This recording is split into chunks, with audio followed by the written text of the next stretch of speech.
¿Justificación o no? ¿Suficiente o no? Se lo vamos a preguntar a don Manuel Almenar, que es presidente de la Asociación Profesional de la Magistratura. Don Manuel, muy buenos días. Muy buenos días. Ha leído el comunicado, entiendo, del Gobierno, pues muy breve, lo emití ayer por la tarde. Sí, efectivamente. A media tarde. ¿Les parece suficiente? Porque ustedes se habían mostrado muy críticos con la postura del Ejecutivo al dejar a los pies de los caballos al magistrado del Supremo, Pablo Llarena. ¿Es suficiente o no?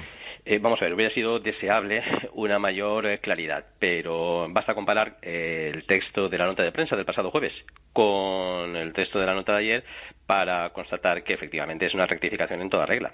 Y bueno, el rectificar es de sabios. Bienvenida sea, aunque se produzca en estas circunstancias.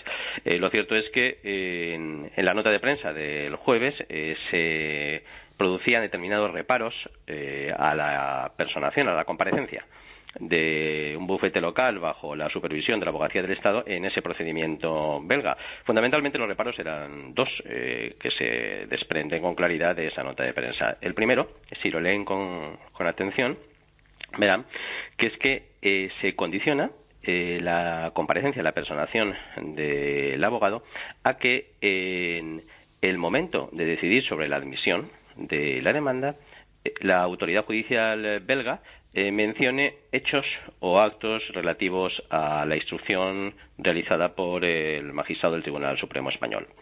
Y el segundo reparo es que se excluye expresamente lo que llaman actuaciones privadas, manifestaciones o declaraciones privadas del juez, que al final son las vertidas al término de una conferencia en la Universidad de Oviedo. Bien, si comparamos este texto con el de ayer, vemos que los dos reparos han desaparecido. Y no solo han desaparecido, sino que expresamente se dice que el Ministerio, el Gobierno, atiende a las indicaciones del Consejo General del Poder Judicial. Recordemos que, como muy bien decían ustedes antes, existe un convenio de colaboración desde el año 2010 firmado entre el Consejo General del Poder Judicial y el Gobierno del señor Zapatero. Pero es que, en segundo lugar, en la nota de ayer desaparece cualquier mención a las declaraciones o manifestaciones privadas del juez del Tribunal Supremo Español, lo cual es lógico, porque es que en los dos informes de la Abogacía General de España, del Servicio Jurídico del Estado español, se razona expresamente el por qué esas manifestaciones y declaraciones no se pueden considerar privadas. ¿Y usted cree que ese informe de la abogacía ha sido lo que ha motivado el cambio de gobierno o ha sido la presión que han ejercido todas las asociaciones, las principales asociaciones? Se desmarcó una en su momento, también las asociaciones de fiscales. ¿Qué ha sido? ¿El informe de la abogacía o la presión que han ejercido ustedes? Vamos a ver, el informe de la abogacía lo tenían el primero desde el día 31 de julio, y el segundo desde el día 17 de agosto, por lo cual cabe presumir que la ministra disponía de ese informe y del resumen o las conclusiones del mismo el pasado jueves. Ha supuesto, este cambio solo puede entenderse desde la presión generada, no ya solo por las asociaciones judiciales y fiscales, sino por toda la ciudadanía. La decisión adoptada el pasado jueves entrañaba unos riesgos gravísimos para nuestro país, en la medida en que permitía que un juzgado de primera instancia belga cuestionase la corrección, la forma de actuar de la jurisdicción española y estableciese o pudiera declarar la responsabilidad de un juez español por actos ejercidos en el desarrollo de su función. Esto atenta contra los principios básicos de cualquier Estado civilizado. Como decían ustedes antes, aquí con lo que nos encontramos es que desde el primer momento, desde el minuto uno, los independentistas, los prófugos, han intentado dinamitar el proceso penal, la instrucción seguida contra ellos, y han intentado internacionalizar esta cuestión.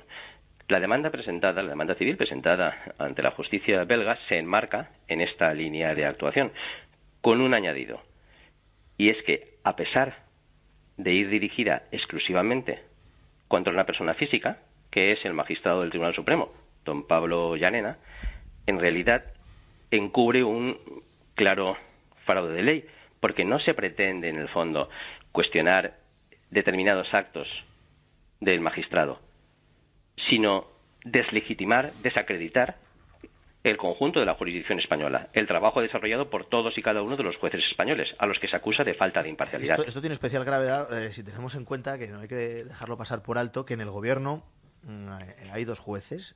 Está la señora Margarita Robles, está don Fernando Grande Marlasca y una fiscal precisamente al frente del Ministerio de Justicia. ¿Echan de menos que en todo este asunto no haya dicho ni media palabra la ministra de Justicia? La ministra de Justicia sí que dijo algo. Habló el pasado jueves a través de la nota de prensa. Es de suponer que la nota de prensa la redactaría ella y no un tercero a espaldas de ella. Es mucho de suponer, porque ayer el comunicado de rectificación del Gobierno no se emite desde el Ministerio de Justicia, sino que se emite precisamente y directamente desde la Moncloa. Efectivamente, esto evidencia que nos encontramos ante una rectificación, ante un cambio de actitud, un cambio que, como decía, debemos calificar de acertado y necesario porque nos permite conjurar los riesgos que para la soberanía de España suponía la anterior decisión. Yo creo que debemos, en este caso, celebrar todos. Esto no es una cuestión de jueces o de fiscales, sino de toda la sociedad española, que finalmente el Gobierno haya acogido los argumentos de la Abogacía del Estado en sus 2 ejemplares informes y, de alguna manera, se haya impuesto la sensatez y, sobre todo, el interés de España. Hay un elemento que se queda abierto en el comunicado y es que cuando dice el Gobierno que están estudiando, que están ya iniciando los trámites para contratar ese bufete de abogados. No dice directamente el nombre del bufete de abogados. Entiendo que será una cuestión que vaya paralelamente pactada, o debería ser así, con el implicado en este caso, con el afectado, que es el juez Llarena. No, vamos a ver. El funcionamiento del convenio de colaboración firmado en el año 2010 supone que cuando el Consejo General del Poder Judicial considera que nos encontramos ante uno de los supuestos previstos en el convenio, lo traslada al Ministerio de Justicia, a la Abogacía del Estado, al Servicio Jurídico del Estado. Y, de conformidad con la Ley de Asistencia Jurídica del Estado y del Reglamento del Servicio Jurídico del Estado, cuando se trata de la representación y defensa de un funcionario, bueno, en este caso un juez español en el extranjero, en la medida en que la Abogacía del Estado no puede actuar, lo que se prevé es la contratación de un despacho de abogados local que actuará bajo la supervisión y siguiendo las instrucciones generales y particulares de la Abogacía del Estado, que es lo que se va a hacer en esta ocasión, según se apunta. Le voy a hacer la pregunta al revés. ¿Puede estar tranquilo el juez Llarena con este anuncio? Yo entiendo que sí. De hecho, me consta que la Abogacía del Estado ya indicó con qué bufete procedía a realizar la contratación, y ya lo indicó el pasado 17 de agosto. Quiero suponer que el Ministerio de Justicia seguirá las indicaciones de la Abogacía del Estado y, por tanto, la contratación del bufete que la propia Abogacía del Estado estaba recomendando. Jorge Vilches. Muy buenos días. Buenos días. Ha explicado usted perfectamente por qué se ha producido esa lógica en rectificación del Gobierno y cómo la defensa de la soberanía jurisdiccional es lógica para mantener nuestro sistema, y cómo esa idea de la unidad, en este caso, de los distintos jueces y fiscales y magistrados ha funcionado. 5 asociaciones de jueces y magistrados firmaron un manifiesto, sí, a la cual se unió la Unión Progresista de Fiscales, a la cual perteneció la ministra de Justicia, Dolores Delgado, si no estoy mal informado. Pero a mí lo que me sorprende, que a lo mejor usted me puede apuntar algo, es porque otra de esas asociaciones importantes, como es la de juezas y jueces por la democracia o para la democracia, se ha desmarcado de todo esto. Es un poco difícil de entender porque, tal y como lo ha explicado usted, son los pilares básicos de nuestro sistema judicial en el orden europeo. Vamos, creo que la pregunta... Yo, sinceramente, no comparto la posición de estos compañeros. En cualquier caso, la pregunta se la debería formular a ellos. No lo comparto porque, en este caso concreto, y no es que lo diga yo, es que lo dice la Abogacía General del Estado, que dedica varios apartados de su informe a explicar por qué aquí no puede hablarse de actuaciones privadas.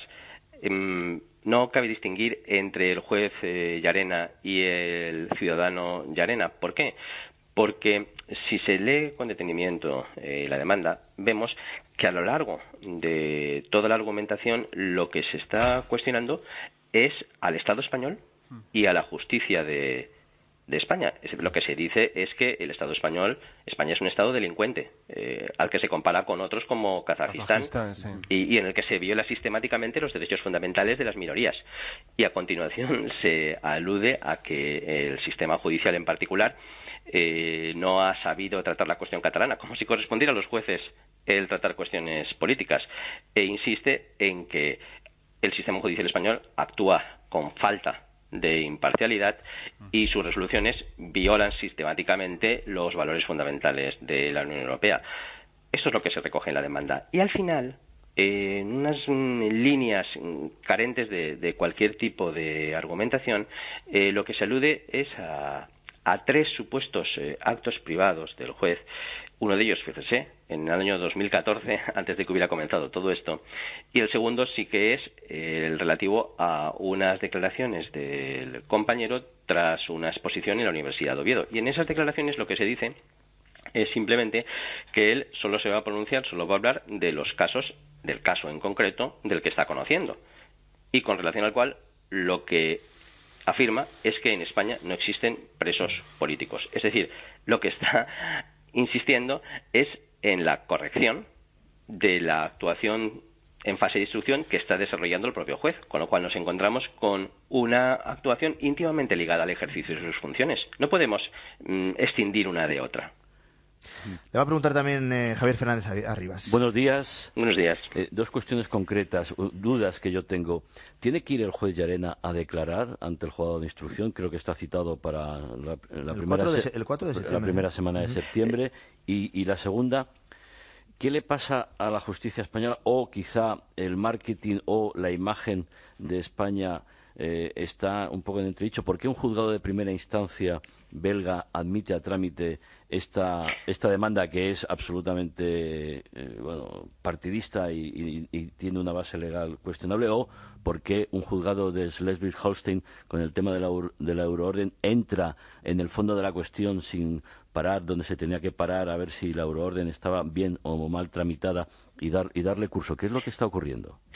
Bueno, en primer lugar, la vista prevista, valga la redundancia, para el próximo día 4 de septiembre, tiene por objeto valorar si procede o no admitir a trámite esa demanda. Es decir, al contrario de lo que ocurre en el ordenamiento español, en el que las demandas civiles se admiten de manera casi automática, porque así lo dice la ley, en el ordenamiento belga no sucede así, sino que presentada una papeleta, un escrito en el que se exponen sucintamente los argumentos y que no es una demanda, presentado ese escrito, se convoca a las partes a una vista. El juez escucha los pros y contras alegados por demandante y demandado, y a continuación, con esos pros y contras, resuelve si procede a admitir a trámite o no esa demanda, con un añadido. Y es que, de conformidad con el ordenamiento belga, si el demandado quiere alegar cuestiones procesales, obstáculos que impedirían la admisión, por ejemplo, que no es un tema competencia de la justicia belga, la inmunidad de la jurisdicción española, lo tiene que alegar antes de la celebración de la vista. De ahí precisamente la necesidad y la urgencia que se ponía de relieve por la Abogacía del Estado de que el Estado español se persone antes del día 4, porque si se persona después y la demanda se admite a trámite, ya no va a poder alegar ningún obstáculo procesal, no va a poder alegar que Bélgica carece de competencia para revisar, enjuiciar las actuaciones de la jurisdicción española. De ahí precisamente fue el motivo de que el pasado viernes se sacara un comunicado alertando de los riesgos que suponía, porque no es un riesgo para el juez del Tribunal Supremo, que también, sino para todo el sistema judicial español y, por tanto, para la soberanía de España. Y contestando a la pregunta que me formulaba usted, en cuanto a la personación del magistrado, el que se debe personar es el Estado, a través de ese bufete local, en representación del propio Estado y del magistrado, que ya digo, no actúa como persona física, sino como un miembro de un poder del Estado. Pues le agradecemos mucho las explicaciones que nos ha dado, y creo que ha quedado todo mucho más claro. Don Manuel Almenar, presidente de la Asociación Profesional de la Magistratura, le deseamos un feliz lunes. Muchas gracias. Pues gracias a ustedes por permitir explicarme. Gracias. Buenos días.